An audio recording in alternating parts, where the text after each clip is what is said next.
What's up, everybody? A Sparrow with a Gun here from Sleepless Nights with another episode on the Space Engineers Inspiration series.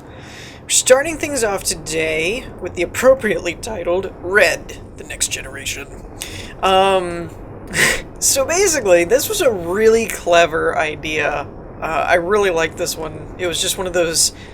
almost had a nostalgia feel to it because of how long the game's been out now. But essentially, this is a redesign of the default red ship that usually you can get when you start one of the scenarios in Space Engineers. But it's been modified and updated to reflect some of the new changes, new blocks, such as obviously the airtight hangars and stuff, the new rocket launcher, missile launcher thingy-mabobbers. I think those are new since they came out with the original build. Some antenna stuff, conveyors, turrets, all kinds of stuff. Obviously, not all of it, like the turrets and stuff, hasn't really changed all that much. But jump drives and other things that weren't in the game originally have been added to the ship. And the exterior has also been appropriately updated. So overall, I thought it was a really cool idea. Just kind of props on ingenuity, even though there's not, like... I mean, in trying to keep it looking the same, there's not a whole lot you're going to be able to do with it to make it look that much different, but it looks definitely different enough to be like, okay, that's cool, cool idea here. So let's go ahead and take a peek on the interior. I do not see any buttons available, so I guess we're okay with just opening the door manually. Now, I gotta be honest, I haven't been in the default ship in so long, I don't really know what's gonna be different. Obviously, the main bridge is different, because if my... well... I can't tell if it means that's the bridge. I think it means bridge is this way. Maybe. Well, no, because lower decks bridge is up, and the only way up is that way, so that must be the bridge. I think. Maybe? I don't care. I'm just venting the whole place. We have the medical room. Arc furnace assembler. So I think this has also got the M-Master's configurable LCD screen. That has literally become... I would not be surprised if that's one of the most downloaded things on the workshop now. Because that's just such a staple for most builds nowadays. And with good reason. I mean, the script is incredible. Alright, so we've got hangar door left, right, and air vents. We'll turn the air vents off, who cares. I do wish... well, that one's doing it. Maybe they fixed it now. So here's the side door if you had a small little fighter or something to bring in. Oops. Wrong button. There we go. I don't know. Maybe they fixed the vents, because usually in creative the vents wouldn't actually depressurize because there was no air in the tank. Let's test that quick. So it should be full. And it turns blue, but see, it's not actually venting. I wish they would change that, because it makes it very difficult to tell if your scripts or mechanics for venting the ship properly are actually working without loading it into a survival environment, which is kind of annoying. So we've got another connector back here, I'm assuming for other types of shuttles or ships to dock, maybe a little fighter type of thing. The bridge is definitely in the different spot, though, because in the original, for those of you that may not recall, the bridge was right here in the nose.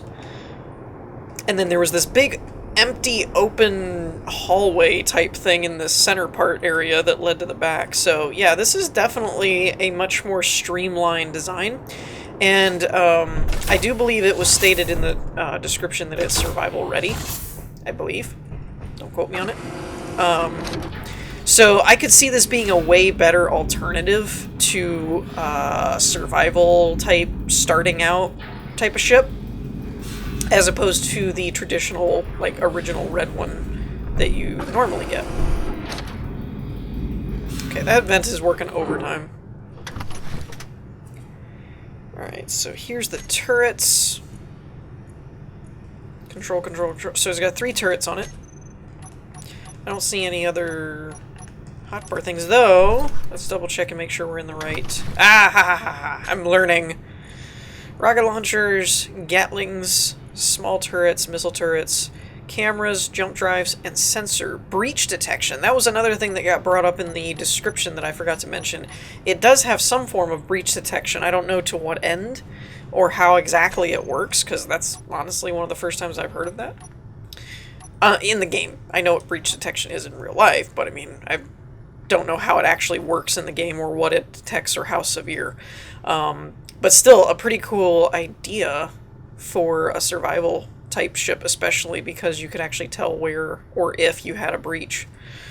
Then we have these auto missile launcher things, which are crazy.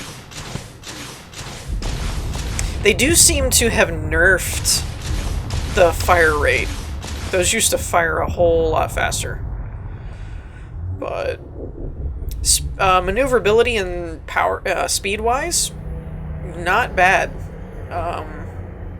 It actually moves really well for a larger ship that's not like a little fighter. So definitely would be a really good choice for starting out or decently far along survival, but not ready to get into some frigate or I can never think of that other one. Capital ship. That's what I'm thinking of. So if you're not ready to go into like a capital type size or something like that, this would actually be a pretty good medium survival ship. I like it. Alright, on to the next one. Okay, so next up we have the Snow Queen Station, which is pretty impressive to me. Looks pretty freaking awesome. Couple of things to point out, though. There's a couple of different known bugs or things not to do in the description that just kind of wanted to throw out there real quick. One being, don't reset the ownership unless you want to put the thing back together. And don't hit the P button to place any landing or activate any landing gears, because you'll make things disconnect. So apparently, the way that this is held together, because it's a vanilla build, is through a lot of landing gears and connectors and things of that nature, that if you screw with some of that stuff, they deactivate and the thing comes apart. Would not recommend trying that. One interesting thing, though, it does, even though it's a station, it does have ion thrusters, so it is mobile. You can move it. However, it does say in the description to make sure everything is locked in place before you try and move it, or you're just gonna, you know, fly into pieces and pull the thing all over the place. But overall, I just grabbed this one because it just looked really intricate and very detailed and cool. Obviously, it would more than likely have everything that you need for a survival type build if you were hovering over a planet or something like that. It's got its refineries, assemblers, and oxygen stuff. One interesting thing, though, is it's supposed to have solar panels, and I'm not seeing those. I see these things. Oh, there they are. They're on the bottom. Okay, that makes more sense. Whew. Phew, scared me. So it looks like these are on rotors, so you could actually change their orientation to get better power from them, which is always a cool thing in my book. Oh, and this isn't actually attached to anything. I was going to say each other, but it's not each other. They're just not attached to anything. That's interesting. Okay, so it's coming off of the wall. That's a neat little optical effect that from a distance it looks like chains or something holding it together. That's pretty cool. That is really cool. And it is modless at the current version, so this is our makeshift letter mod, which actually doesn't look bad at all. It actually looks pretty cool. So if you're kind of building a vanilla build and all you have is the letter mod, looks like you can actually do it legitly without letter mod. That's pretty cool. I haven't actually seen too much of that in my time doing inspiration stuff. I haven't seen a whole lot of vanilla lettering. That's pretty cool. What is this over here? They look like antennas or radar dishes, but doesn't seem to be anything attached there. So maybe it's just for decoration at the moment. It did say in the description that this is not technically finished.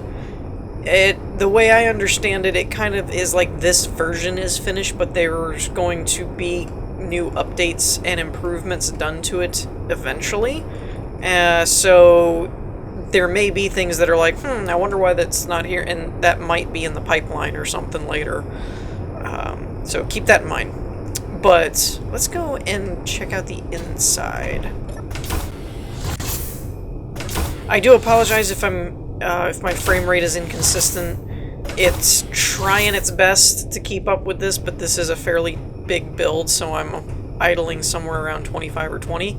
So if you notice a slight dip, that's my bad. This is interesting. That looks like something on a rotor grid. But what is it?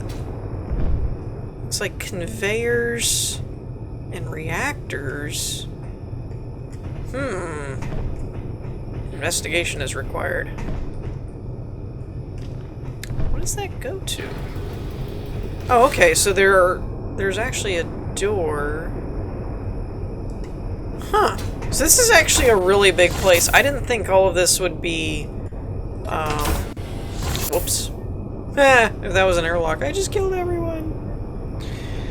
I didn't expect this to be quite so... I'm gonna make up a word. Interiorized. What? Totally just made up a whole new word. Interiorized. It's a thing. Look it up.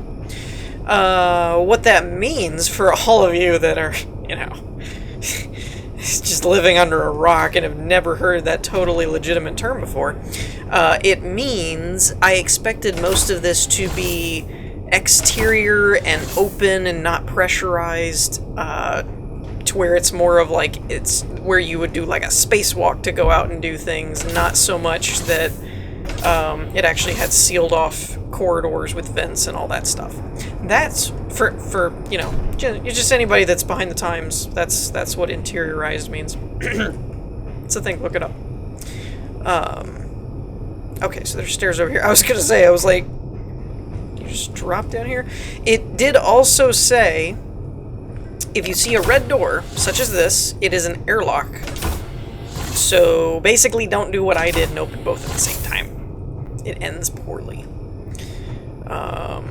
Okay. Oh, okay, so these are the arms. That's what that is. These are all the arms that then go out in different varying directions. I see now. Now it's making sense. Okay. Okay. Yeah. Okay, now this is adding up. So all of this is all of the different armature type things that are connected, and it's probably on a rotor system so that you can turn and move them as needed. And the conveyor and reactor...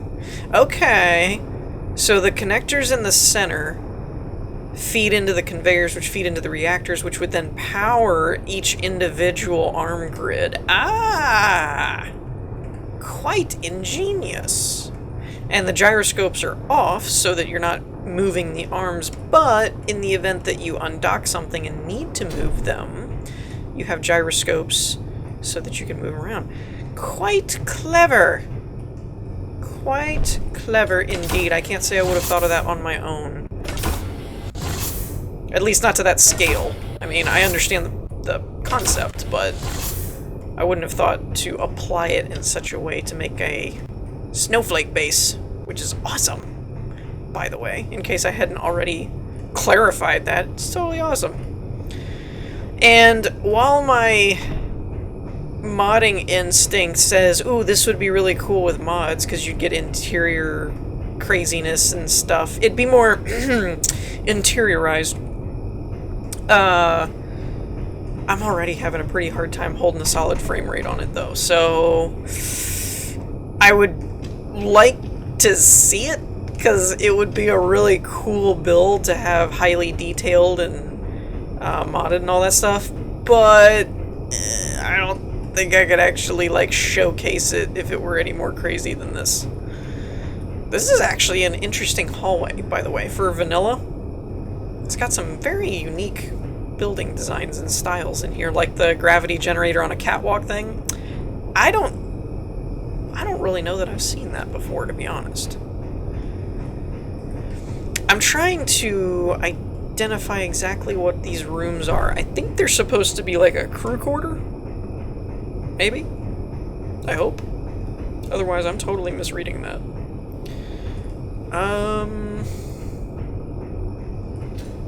Okay, I don't see a stairway to get up here.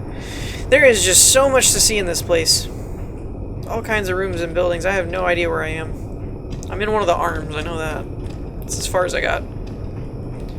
Yeah, so I'm gonna go with crew quarters, because there's like a cryo chamber and a seat, and, you know, kind of looks like there's room for beds or whatnot.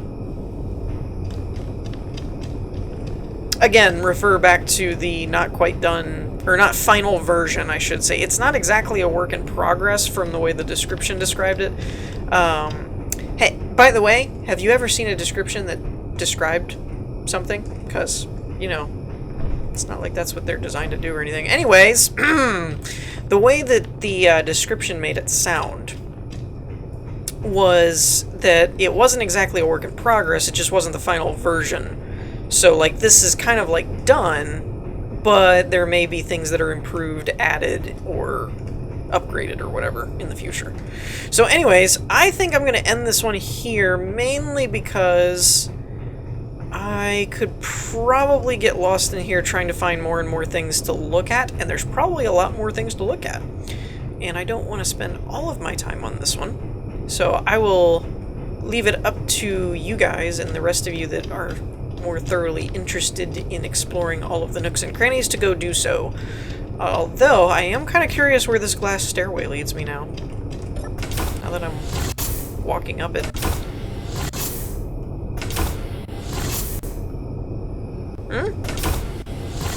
I'm getting some stutter. Can't tell what door I'm opening. Okay, so this must be the actual, like, main bridge area for moving the ship. And there is only one flight seat that's the actual main seat, and it's said to be the top one here.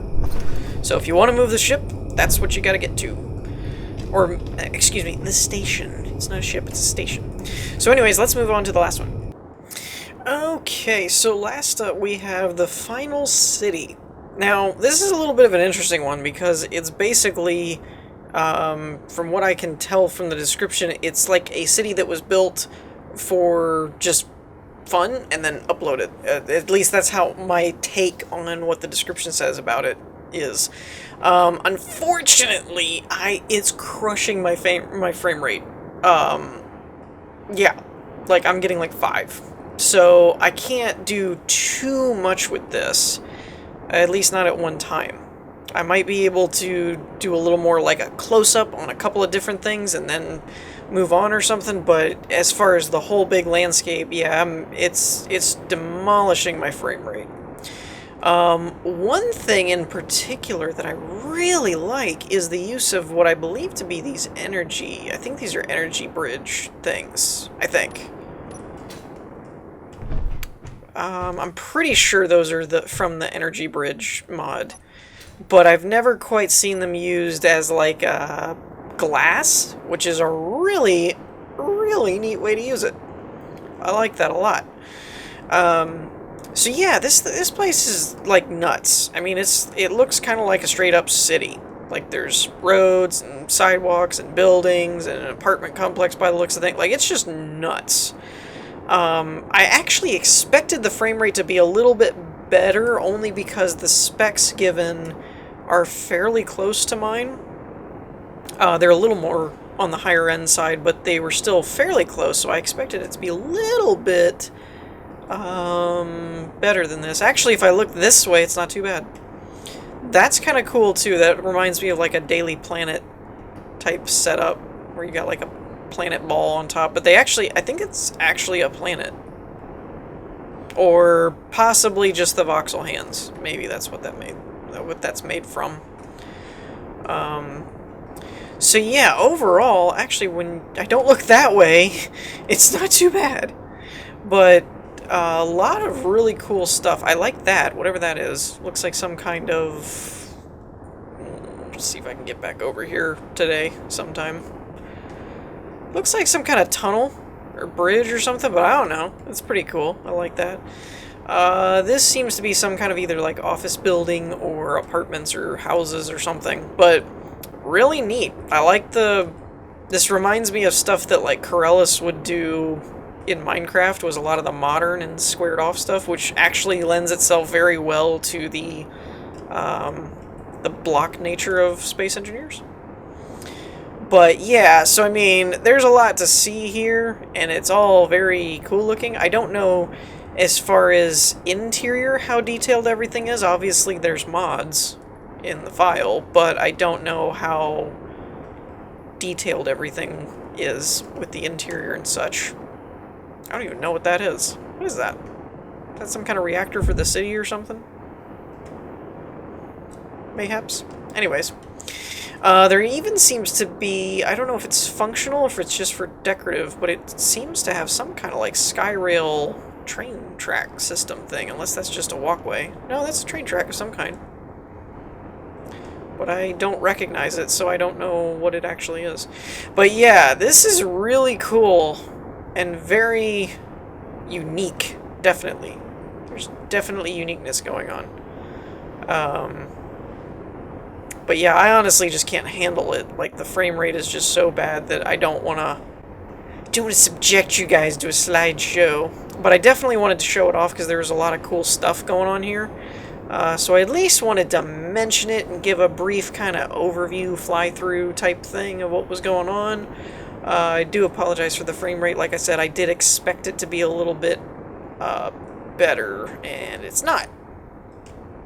So anyways, I think we're going to end the episode on that note. I know it's a little bit short for our typical episodes. There's also some ship up here, but I have no idea what that is. Let's see if we can get past that real quick, and then we'll wrap this episode up. Like I said, I know it's a little bit shorter than our my typical episodes, but it just happens. Sometimes some ships just don't take very long to get through, or I don't thoroughly explore stuff because of frame rate issues or things like that. This is actually a really cool ship. I don't know if this is just loaded in from another builder, or if this is designed by the city designer too. I don't know. I don't remember seeing anything about this in the description. But it could be designed, could be unique, custom. I don't know. It's fairly neat looking though. I like the idea and the design of it. It's kind of cool. So anyways, I think we're going to wrap things up for this episode. I hope y'all enjoyed. If you did, leave a like, and I will see you all next time. Peace.